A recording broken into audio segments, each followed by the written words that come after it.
A recovery effort turning into a rescue one. As workers were clearing rubble left over from Israel's war, a partially destroyed house collapsed, killing 2 people. Paramedics say it was lucky anyone made it out alive. 6 months after the war, Gaza is still in ruins. Hundreds live in barely standing structures once their homes.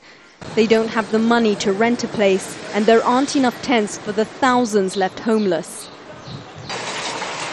But there is some good news. The United Nations has begun a $12 million project to remove the rubble and avoid more accidents. The problem is that once the UN clear, it needs equipment to crush the rubble. Then it needs to mix it with cement to rebuild homes.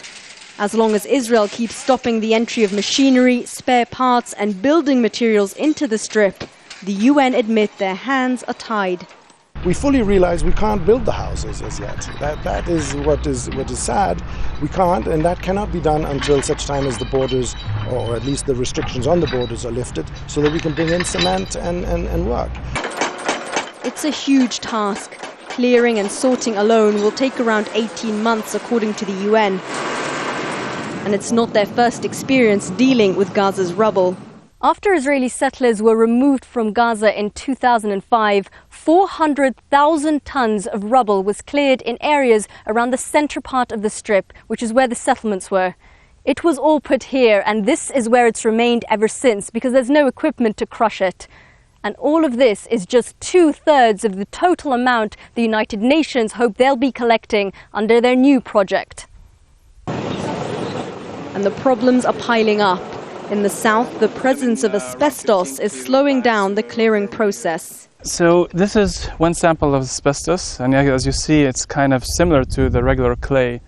This is the material that we're worried about, and it holds our hands a lot in the rubble removal exercise, and the similarity with the clay as well. Also, the fact is that it needs a lot of equipment and special training for the people who are doing it for their safety. People here are happy to see the rubble go, but as long as the siege continues, there can be no recovery. What took Israel days to destroy will take Gaza years to rebuild. Shireen Tadros, Al Jazeera, Gaza.